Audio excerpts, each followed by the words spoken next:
La face B. L'envers du décor des créations des charlatans.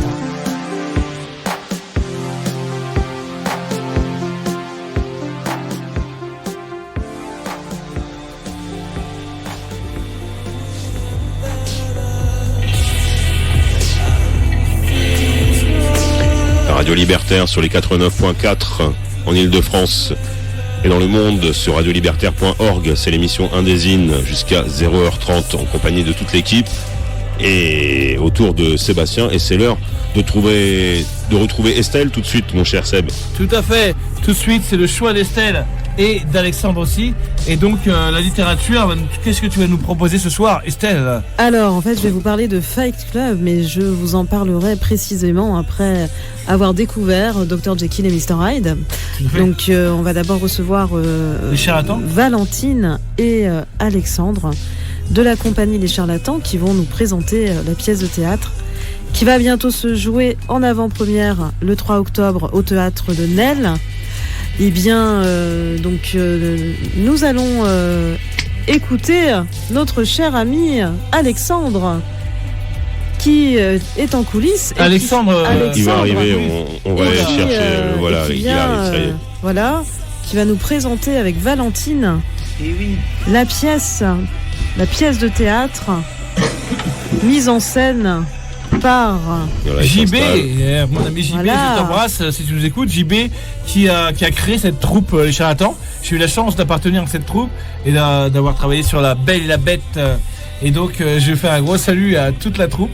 Là, et oui, Valentine est là ce soir avec Alex. Et voilà, je fais un grand coucou aussi à Alexis qui joue aussi dans Dr Jekyll et Mr Hyde. Et bonsoir à tous. Bonsoir. Salut. Voilà, pour ceux qui écoutent un peu l'émission ces derniers temps, je suis là pas pour faire une chronique littéraire cette fois-ci, je suis là comme vient de vous le dire JB pour parler d'une pièce, d'une nouvelle pièce qui arrive très prochainement. Ce vendredi. Exactement. Première ce vendredi à 21h. À quelle heure? À 21h. Est-ce que tu peux nous dire un peu de quoi ça parle? Alors, pour les auditeurs de Radio Libertaire 89.4, oui. Là vous êtes en train d'entendre, donc vient de parler Alexandre de la troupe, donc qui joue Dr Jekyll et Mr Hyde, et Valentine prend la parole, donc tout de suite avec Valentine qui va nous parler un peu de comment va se passer cette pièce au théâtre de Nesle. Oui, alors c'est une adaptation du roman de Stevenson, L'étrange cas de Dr Jekyll et de Mr Hyde. C'est une adaptation assez fidèle au roman, donc c'est un récit... une narration, c'est ni comique ni dramatique, je dirais. C'est plus l'atmosphère du mythe autour de Dr Jekyll et Mr Hyde, la double personnalité, si vous connaissez un petit peu ce mythe. Donc on commence ce vendredi 3 octobre au théâtre de Nesle et on joue donc tous les vendredis, tous les samedis jusqu'à mi-novembre. Voilà, en sachant qu'on jouera aussi 2 dimanches, le 26 octobre et le 2 novembre à 17h. Pendant les vacances scolaires en fait. Exactement, en sachant que le week-end d'Halloween, on va organiser ou proposer un événement un peu spécial, c'est-à-dire que toutes les personnes qui viendront le week-end d'Halloween déguisées pourront bénéficier d'un tarif spécial. Je veux dire que s'ils viennent avec une citrouille sur la tête ou tarif spécial, le 31 octobre alors du coup le 29, 30, 31. D'accord. Casimir est accepté. C'est accepté. On est très inclusif. Très bien. Vraiment, c'est voilà. Alors, Dr Jekyll, Mr Hyde. Tu me parles de Jean-Baptiste, moi qui le connais, de sa mise en scène, oui, qui est très comme ça féerique, aérée. Est-ce que déjà au niveau de l'atmosphère, comment ça va se jouer, parce que on parle du Londres de la fin du 19e siècle. Ouais. Il y a une ambiance un peu comme ça, un peu glauque, un peu sombre. C'est juste avant Jacques l'Éventreur. Comment ça se passe au niveau de la scénographie? Peut-être qu'il y a de la musique aussi. Comment décrivez-nous un peu, donnez-nous envie de venir dans cet univers, parce que on connaît ce roman fantastique, Dr Jekyll et Mr Hyde. Pour ceux qui connaissent pas forcément, voilà, c'est l'ambivalence. C'est Dr Jekyll qui est docteur et qui donc crée une sorte de potion pour faire que ce personnage, toute sa noirceur sorte sur un autre personnage et qui sera Hyde. Hyde, c'est Hyde, donc En anglais, Edward. on connaît, voilà. Et donc le côté sombre de sa personnalité, donc la dualité de la personnalité, donc chacun d'entre nous connaît ça. Et ben cette personnalité doit sortir de lui pour qu'il n'ait pas assumé en fait tous ses méfaits. Et donc une personne sera là pour enquêter, pour voir. Et lui est dans cette duplicité. Et là, on va voir, toi qui joues, hein, Alexandre, cette double personnalité. Et donc ça découle d'une sorte de, ça vient aussi du mythe de certaines philosophies où on arrive à dissocier en fait les humeurs et l'ambivalence de chaque personnalité en fait. Et donc c'est intéressant parce que c'est aussi de la philosophie. Il y a aussi voilà. Donc je voulais savoir comment la scénographie arrive à coller à cette narration. Ouais, Qu'est-ce qu'il y a de proposé sur cette pièce? Là, t'as dit plein de belles choses et de choses très riches. Pour te répondre d'abord sur la scénographie, Jean-Baptiste est quelqu'un qui, de par ses différentes expériences en tant que metteur en scène et même en tant qu'artiste, je crois qu'il travaille beaucoup avec l'image d'abord. Et notamment, là, on a la chance de jouer dans un théâtre vers Saint-Germain-des-Prés, dans un quartier très beau, pas très loin justement de la Seine, et je ne sais pas si ça impacte là-dessus, mais on joue dans une cave avec des pierres apparentes. D'accord. Donc c'est-à-dire qu'en fait, si vous voulez, pour accéder à la scène, il y a un peu une sorte de double escalier qu'on doit prendre où on quitte un peu. Ah bah c'est profond, faut descendre très bas, donc on se dit on va où Donc quoi. Le spectacle commence déjà un peu à ce moment-là. Et on rentre dans quelque chose. Et justement, on vous spoil un peu, c'est une grosse exclue, mais ce soir, on est là pour ça. On va balancer, enfin c'est le choix de JB, donc du metteur en scène, de créer déjà une ambiance précise et présente. Voilà, c'est-à-dire qu'en fait, le spectacle n'aura pas commencé. Michalik, je ne sais pas si vous avez déjà pu voir, chers auditeurs, des spectacles de Michalik, mais souvent les comédiens, c'est son choix des metteurs en scène, les comédiens sont déjà sur scène, sont déjà en train de vivre. Nous, le plateau sera nu, et pourtant, malgré le fait que le plateau sera nu, on arrivera déjà, enfin, JB a déjà réussi à créer une ambiance qui, je ne vais pas dire le terme de conditionner le spectateur, mais L'histoire commence déjà en fait. Même Exactement. avant la levée du rideau, l'histoire commence déjà dans la salle, dans l'arrivée pour les spectateurs et les spectatrices. C'est déjà une transition dans l'histoire. Est-ce qu'il y a une arrivée avec les acteurs qui viennent à l'intérieur du public, qui traversent? Alors, non, on ne peut pas te dire. On ne peut pas te dire. Non, ça va. Ça c'est trop Vous demandé. verrez bien, voilà. JB, tout ne doit pas être dévoilé. Je ne vais pas spolier. Ne t'inquiète pas. Je ne vais pas spolier.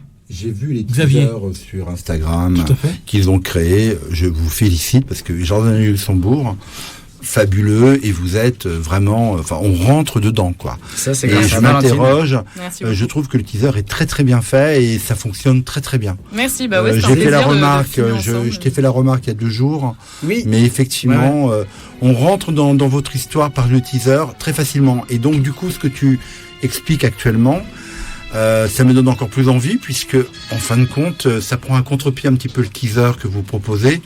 Et du coup, ça crée de la surprise. Donc moi, je veux rien savoir. J'adore les surprises. Ouais, trop bien. Et qu'on Très bien. m'enchaîne dans les surprises, ça c'est... Mais surtout qu'il y a un dernier truc, c'est que, pour tout vous dire, on a fait l'installation dans les lieux mercredi dernier. Et c'est les règles du spectacle vivant, c'est-à-dire qu'on a très peu de temps pour... on a eu 4 heures avec le régisseur général. C'est-à-dire le gars qui va nous lancer C'est tout rien. le top lumière et tout le Rien. top son. On devait arriver, nous, avec notre blog d'œuvres, lui proposer ça, que lui s'adapte. Et ce qui est intéressant, c'est comme tu viens de dire, on avait déjà notre proposition. Et en fait, le lieu aussi a fait lui-même sa proposition. Ouais, Et du coup, il y a tout à une fait. sorte de rencontre entre les deux qui crée finalement le spectacle que là, vous allez C'est une voir. œuvre in situ, quoi. Exactement. Ouais. Oui, puis on a dû s'adapter même Ouais. pour nos entrées-sorties, pour les coulisses, l'espace, on a tout adapté quoi, au lieu. Et je voulais savoir, comment votre jeu était... Ah pardon, Estelle, je vais te laisser. Non, non, je te laisse terminer. c'était Non, juste, je veux savoir dans quelle mesure votre jeu est empreint de cette décoration.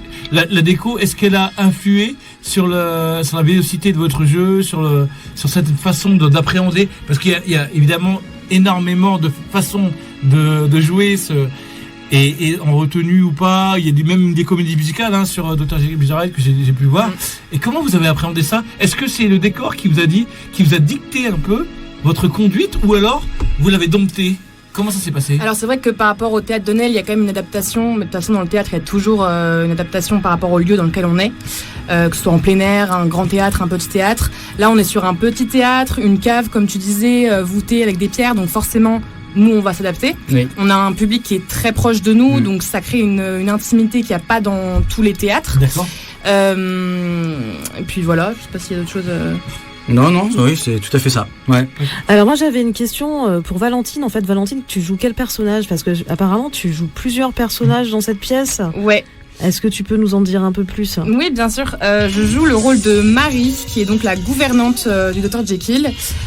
Par rapport au roman, c'est un peu adapté. C'est pas exactement fidèle ce personnage-là. Et puis je joue un rôle de crieur de journaux dans la rue, Jim, il s'appelait comme ça, et il donne les infos un peu des dernières nouvelles sur l'enquête. D'accord. Et est-ce que c'est facile de passer d'un personnage à l'autre comme ça?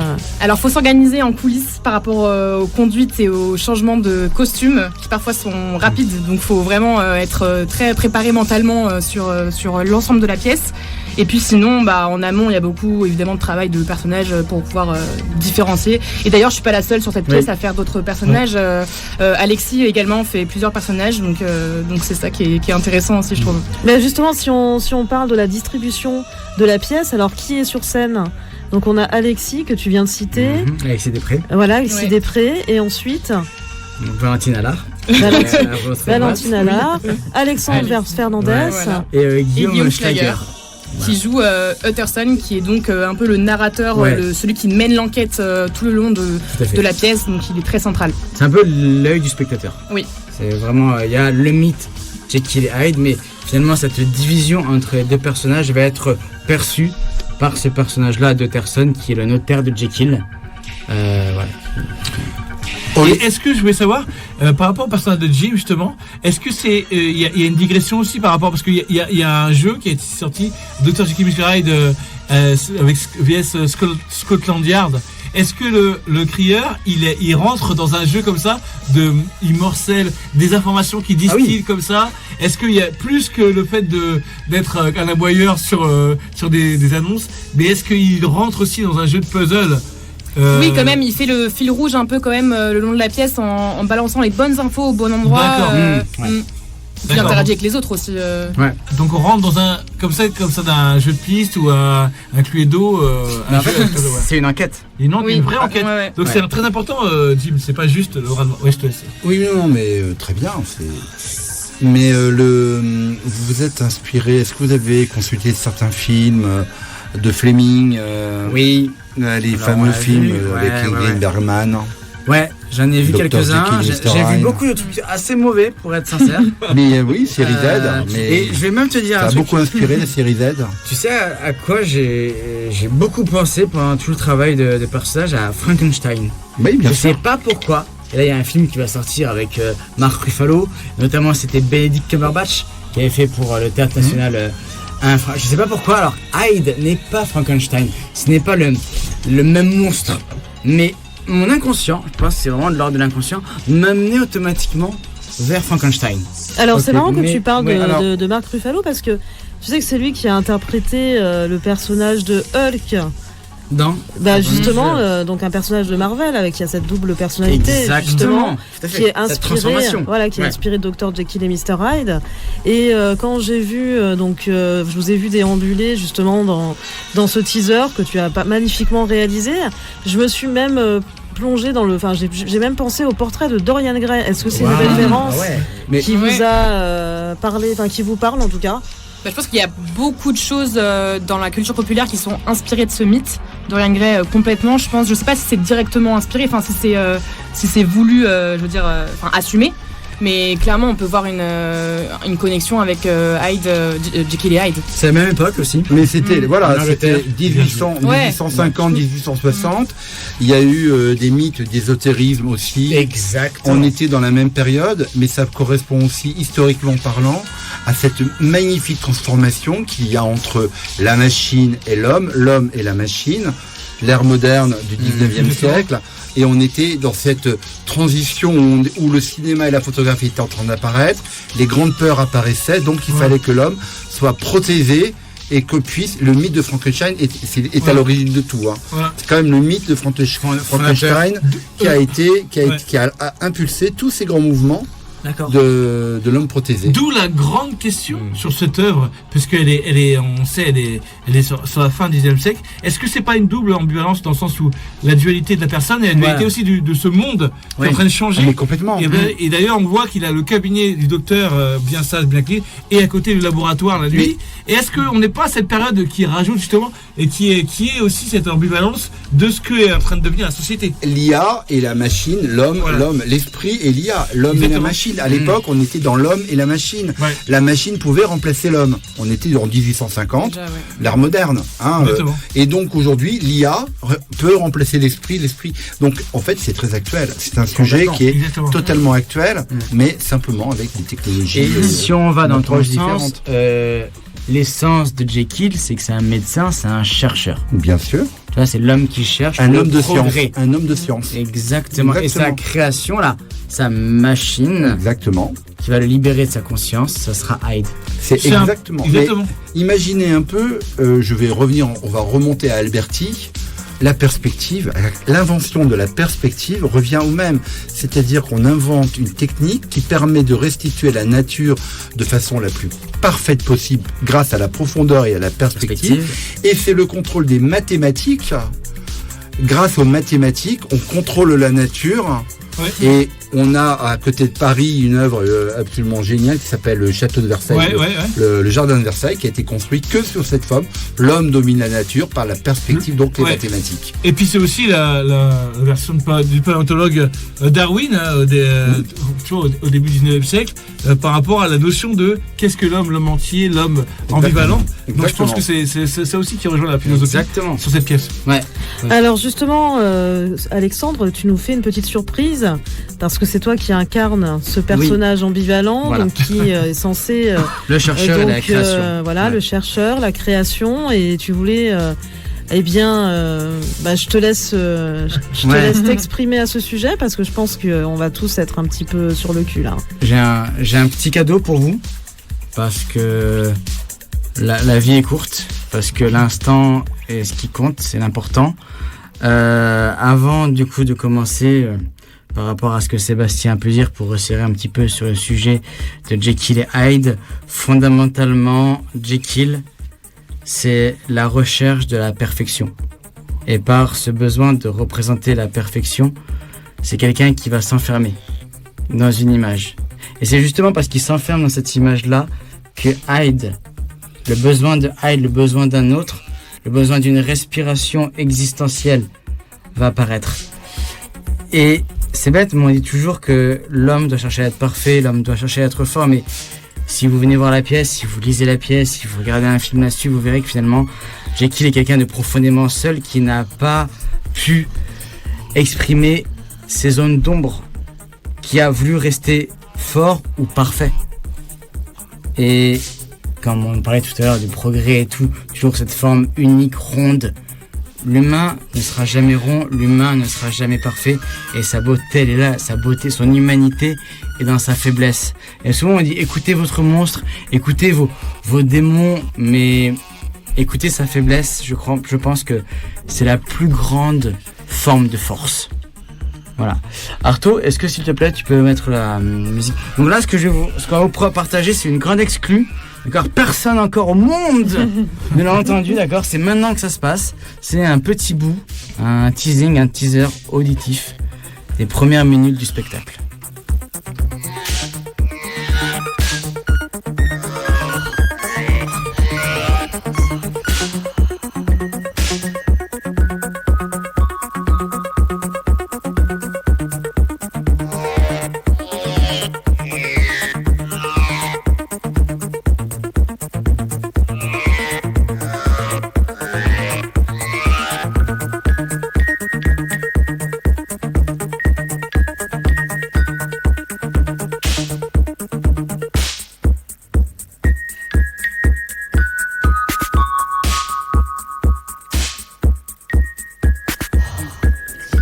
Henry Jekyll.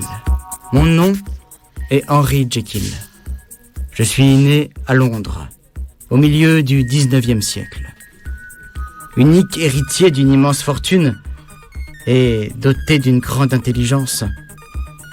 Mon unique désir a toujours été de me conformer aux normes sociales de notre époque.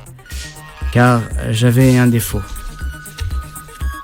Une envie irrépressible pour toutes les formes de plaisir.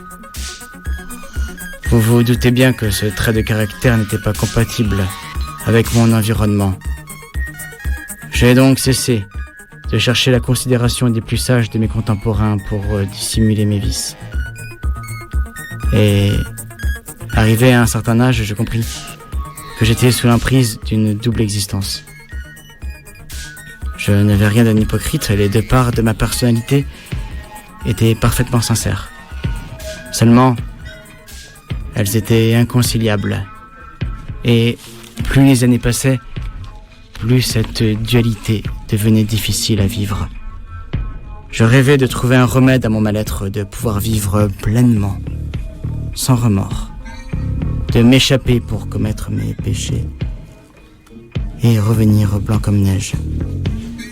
Scientifique de profession, j'orientais alors mon travail vers le genre mystique. Je devais comprendre, connaître ma nature trop différente de celle de mes contemporains. Et un soir, un triste soir, je fis cette découverte.